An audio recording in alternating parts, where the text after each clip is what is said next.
Hello everyone, I hope you all are doing well. In this video, I will show you how to complete each encounter in the Vow of Disciple raid. Sorry this took so long to make. I had the footage recorded for the past 2 weeks but never got around to editing it because I had a lot on my plate.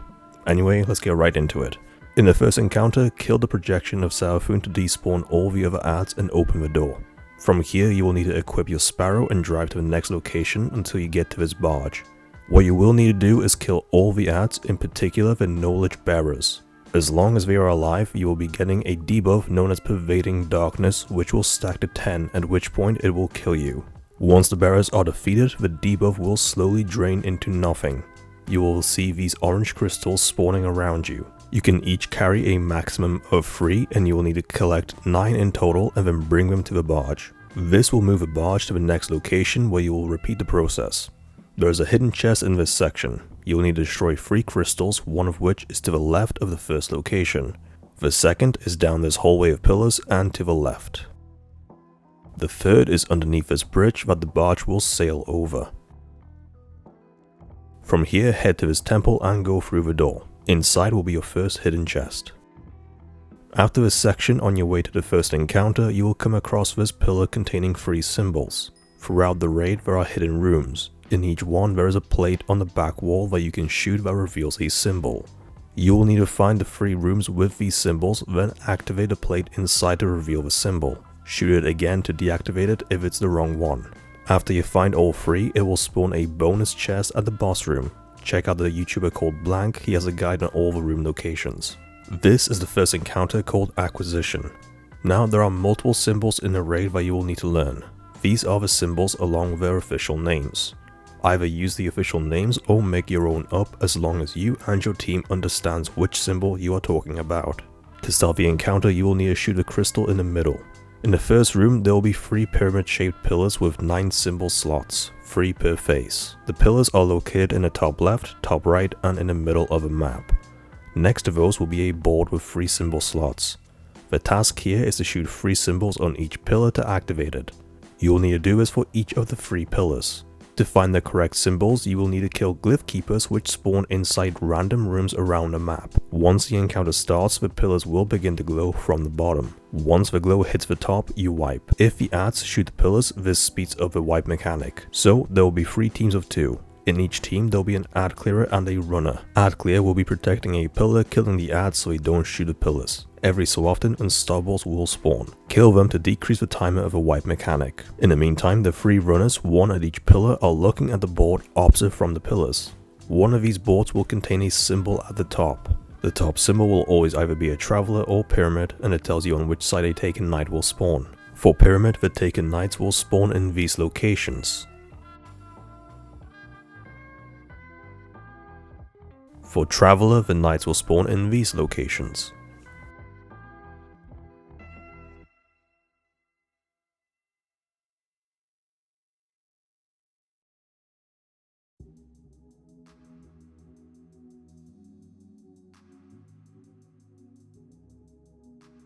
You will need to kill the knights in order to spawn the next symbol on the board. The next symbol will indicate which room you will run to. There are 9 rooms around the map, with 3 being around the pillars, so we will use the pillars as a reference point. The first pillar has the rooms Worship, Enter, and Give. The pillar in the top left has Grief, Stop, and Knowledge. The pillar in the top right has Drink, Commune, and Kill. So you will need to find the knight, kill it, and see what the second symbol is. This symbol will tell you what room to go in. Now the door might be closed, so to open it, ask someone to shoot a crystal in the middle of a map that you use to start the encounter. Once you go inside, a 3rd symbol at the bottom of the board will spawn, which will either be light or dark. In each room there is a light and dark symbol, below it there is a glyph keeper. You need to kill the glyph keeper, so once inside, ask your partner who is protecting the pillar to call the bottom symbol. You will then kill the glyph keeper next to the same symbol, which will be either light or dark. This will spawn another symbol inside the room. That symbol is one of the ones you will need to shoot on the pillar. You need to collect 3 symbols in total, so memorize what they are. All 3 runners will need to do this using the boards adjacent to the pillars. Once you have collected 3 symbols, you will then need to find the correct pillar that has these 3 symbols. Once you do, each runner stands at each of the pillar's faces and shoots the correct symbols at the same time. Do it quickly as the pillar rotates the symbols around sometimes, but don't worry, the correct symbols do not change. Once you do it successfully, the pillar will activate, and then you need to do the same for the other 2 pillars. Go back to the same position, kill the 3 knights, kill the 3 glyph keepers in the 3 rooms, then shoot the 3 symbols on one of the 2 remaining pillars that are left, and so on. Moving on to the next room known as Caretaker. Here, just like in the previous encounter, you will need to shoot symbols on the pillars to start the damage phase against the Caretaker boss. You will need to shoot all 9 symbols before the boss reaches the pillar. To start the encounter, shoot the crystals next to the door adjacent to the pillar. You can put down a permanent banner by aiming your gun at the crystal, then hold to put down the banner, and just before the circle completes, shoot the crystal. So there will be 3 teams of 2 just like before. One team will be sitting on either side of a room killing ads, making sure they do not damage the pillar. One team will be known as the stun team. Their job will be to stun the boss and delay him from reaching the pillar and wiping the team. To stun him, you will need to get up close and personal to him until his face lights up. Once it does, shoot him in the face, which will stagger him, opening up his back. Whoever is behind him will then shoot him in the back to complete the stun. You will need to keep stunning him for as long as you can. One person stays at the front and the other stays behind him. He will slam the ground every so often, so make sure to have a good power level with high resilience to take the hit.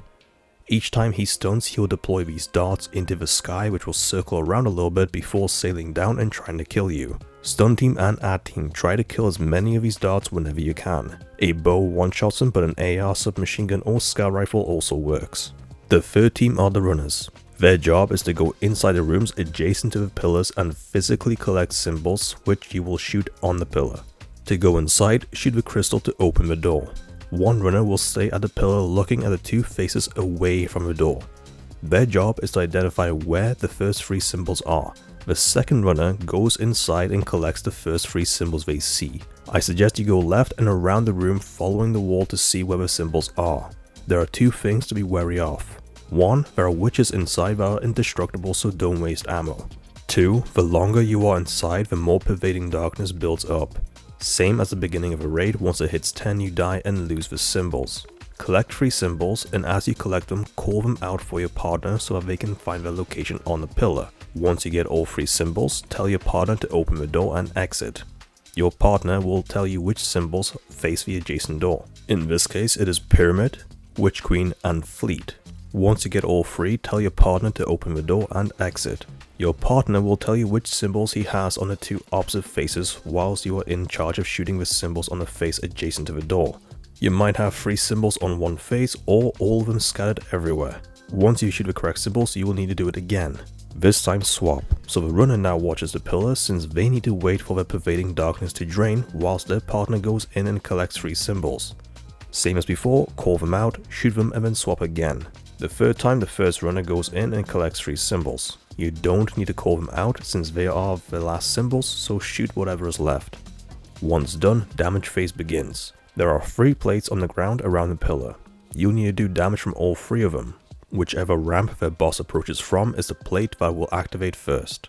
Stand in it and wait until you see an orange glow around you.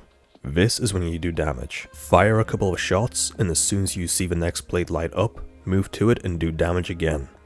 You cannot one-face the boss as the game only allows you to do so much damage in each phase. The bare minimum you need to effectively do damage is a combination of linear fusion rifles such as Sleeper or Threaded Needle / Reed's Regret with Vorpal. Gallahorns and 1Ks also work, however, with a Sleeper and its catalyst combined with a reserve mod you will have 14 shots in total. I suggest one person runs Divinity, especially if you all are using linears, so that way all you need to do is shoot a bubble the Divinity makes to get the crit spot. In terms of the supers, a Hunter Tether really helps with boosting your damage. Titan Bubble can help boost your damage, but it's better to run Thunder Crash as in the long run that will output more damage. For Warlocks, a Nova Bomb deals a good sum of damage. It isn't worth running wells as you are constantly moving and only have around 5-7 seconds per plate anyway. Once the damage phase is done, some stairs will appear, so move your way up and repeat the process all again. The areas on each floor and inside the rooms change in appearance, but the strategies and jobs remain the same. Once you go through all 3 floors, the final room will have 3 circles going in a line like so. Simply stand in each one and shoot at the boss to finish the encounter. In this section there is the jumping puzzle along the hidden chest. As soon as you kill the Caretaker, proceed this way and follow the path that I am showing you on screen. After a short while you will come to this room. On the right side there will be a crystal and on the left there will be ads spawning. All you need is one person to proceed to this corner at the back of the room and make the way up the stairs. Once here you'll need to jump from platform to platform to get to the top. Not all the platforms are available, so using the crystal you will need to manually change them. So whoever is running, jump onto the first platform and ask someone to shoot the crystal. The designated crystal shooter will then shoot it once and the platforms will change. Once you get to the top, all the platforms will remain open. There will be multiple moving platforms throughout this area, and in each one you will need to get to the top to lock them into place. Proceed to drop down into this room, go left, then run to the right. There will be another series of platforms that you will need to rotate to get to the top. Once you are at the top, look up and there will be a door.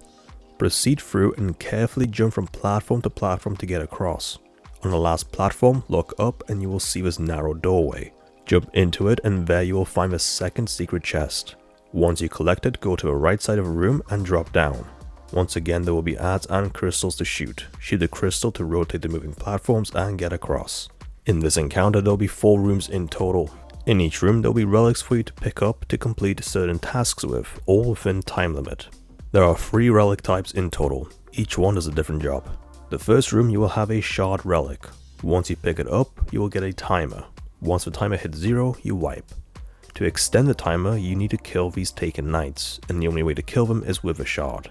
Don't worry, all the relics have unlimited ammo. Now in each room there will be a Scorn Glyph Keeper and a Taken Glyph Keeper. When you kill them, 3 symbols will appear above them. You need to find a matching symbol. So, one person next to the Scorn Glyph Keeper will call out 3 symbols. The only way to see the Glyph Keeper symbols is whilst holding one of the 3 relics, doesn't matter which one. This will be reoccurring on every room. As the 3 symbols get called out, look for the repeating symbol. So if right side has Gauss, red square and pyramid, and left side has earth, pyramid and hollowed, then pyramid is the matching symbol. You will then need to shoot this symbol on a door to open it up. In the next room you will need to deposit the relic and the timer will stop until you pick up the shard again. The shard always starts the timer. Once deposited, you cannot pick up another relic for 30 seconds, so everyone will need to be rotated in at one point or another. If you die, you will lose this debuff, so you can pick it up again in case something goes wrong. If you die with a relic, then don't pick it up in time, it will spawn back in a deposit room, and you will need to run all the way back to pick it up. This time there will be 2 relics, a shard and a shield from Vogue. You will need to cleanse people with a shield to help them get rid of a pervading darkness which kills them once they hit 10. To cleanse, simply hold block. Once in a room, split into 2 teams. 2 people plus the shard go left to kill the ads there, and 2 people plus a shield go right. There will be taken hobgoblins that you need to kill in order to spawn the Glyph Keepers. Just like before, each one will be on the opposite side of a room, so kill them both and find a matching symbol. There will be 2 taken and 2 Scorn Glyph Keepers, so you will need to find 2 symbols in total. The shield holder will keep jumping between both groups to cleanse people. Once you get the 2 symbols, kill the knight at the back to extend your time and shoot the 2 symbols on a door to open it up. Careful, as in each deposit room there will be screeps. Deposit the relics and switch again as to who picks them up. In this room you will have 3 relics: shield, shard and a blight relic. The blight relic can shoot and when you hold the grenade button it can cleanse. Throughout the next room there will be taken blights that are protecting the ads. The guy with a blight relic needs to get up close and personal to the blight and press the grenade button to destroy it. Just like before, split into 2 teams, 3 right and 3 left. There will be a total of 2 taken and 2 Scorn Glyph Keepers, so find the 2 matching symbols. Relic holder, like before, rotates between the 2 teams, cleansing whenever they can. Now here's a trick to know for blights. At the beginning, if a blight spawns at the bottom of the stairs, then the next one will spawn on the right side of the map. If the blight spawns at the top of the stairs, then the next one will spawn on the left. Each time you kill the 2 Glyph Keepers, a knight in the middle will spawn on top of a pillar. I suggest you kill it around the 20-second mark and no sooner or later. If you kill it later, then the next one will spawn as the timer runs out. So collect the 2 symbols, open the door and deposit again. Just like before, destroy the blights, cleanse with a shield, kill the knights at the 20-second mark and collect the 2 symbols to open the door. Once again do a final deposit to finish the encounter. From here you are on the way to the boss encounter. Make your way through the different platforms, killing the ads along the way until you get to this top section. Either do this to get to the boss room or sword skate across and then wipe to teleport over. Now comes the boss encounter. Your team will be split into 3 once again. 3 people on ad clear and 3 people collecting buffs. Now there are 2 buffs called leeching and emanating. On top of this there are 6 pillars with 3 symbols each. You will need to activate 6 pillars in total, some of which will be repeated to start damage phase. Now comes a strategy with an explanation. During this encounter, the boss has a shield around him that will push you back, so stay at the back of the map. The 3 people on ad clears clear out the ads and kill the glyph keepers. 1 scorn and 1 taken that will spawn on the left and right. Just like before, killing them spawns 3 symbols and you need to find a matching symbol. Only the buff team will see the taken symbols, so this is what the buff team do. 1 person shoots the crystal above the boss. Once they do, they get a buff called leeching. If you run out of leeching, your team gets wiped, so you will need to consistently swap it. Once you have leeching, step on this plate in the middle and it will spawn 2 more crystals. The other 2 shoot 1 crystal each to get leeching. Since you stepped on the plate, you don't have it anymore. What you do next if you have leeching is wait until the boss shoots these 4 lasers at you. Stand in a laser to turn your leeching buff into an emanating buff. This is the buff you use to get past the boss's shields. By now, both glyph keepers should be dead and you should have found the common symbol. That symbol will not change, so for example if the symbol is fleet, then the people on ad clear will look at the 6 pillars. 2 of the pillars will contain the symbol. The callouts for the pillars are simply R1, R2, R3 for right side and L1, L2, L3 for left side. Just call one of the pillars out and here is why. 2 of you can slam dunk to get the pillars, however you will only have 1 person doing it. This is a strategy to help you maintain leeching and avoid the wipe mechanic. So as an example, Captain activates a crystal, then transfers the leeching by creating 2 crystals. Mage and Echo shoot it and now they both have leeching and Captain does not. Mage will turn his leeching buff into emanating by standing in a laser coming from the boss. Meanwhile, Echo will avoid it to keep the leeching buff alive. Whilst this is happening, Captain and Echo read the symbols from the taken glyph keeper and ad control team clarifies which is the same symbol. The ad control team will then tell Mage which pillar to go to since only they can see the symbols on the pillars. Mage will then go to activate it and as soon as he does, Echo, who still has leeching, will then transfer it by creating 2 crystals which Captain and Mage will shoot. Remember the plate in the middle is what creates the crystals. You will do this 4 times, so that on the 5th try, you will have Mage and either Captain or Echo, depending on who has the buff at the time, to then activate 2 pillars, bringing the total to 6. This will maintain leeching within your fight team and prevent you from using the spare crystals so you will have more time. From here you will kill the remaining ads and move up the stairs. This is the final stage before the damage phase. You will need to stun the boss. To do so, 1 person will shoot the staff that the boss leaves behind each time he does a charging animation. By shooting the staff you gain leeching. The boss will then create these lasers, which the person with leeching needs to stand in to create emanating. A second person without the buff looks to where the staff is and calls out a symbol. There are 4 symbols in each corner of a room. Traveler in the bottom left known as L1, Pyramid in the top left known as L2, Darkness in the top right known as R2, and Light in the bottom right known as R1. The person with the buff will then go to the correct pillar and activate it. As soon as you do, shoot the staff to get more leeching, get emanating, have a teammate call out the symbol or pillar, then go and activate it. Meanwhile, the rest of the team stays alive and avoids the lasers from the boss as they create pervading darkness. Once the pillar is activated, a weak spot will appear on the boss. Shoot, and once you do enough damage, it will disappear. Continue to do this until the boss goes into damage phase like this. At this point, Divinity will be very useful. Unlike other bosses, he will continue to move around and Divinity helps create a larger hit crit box.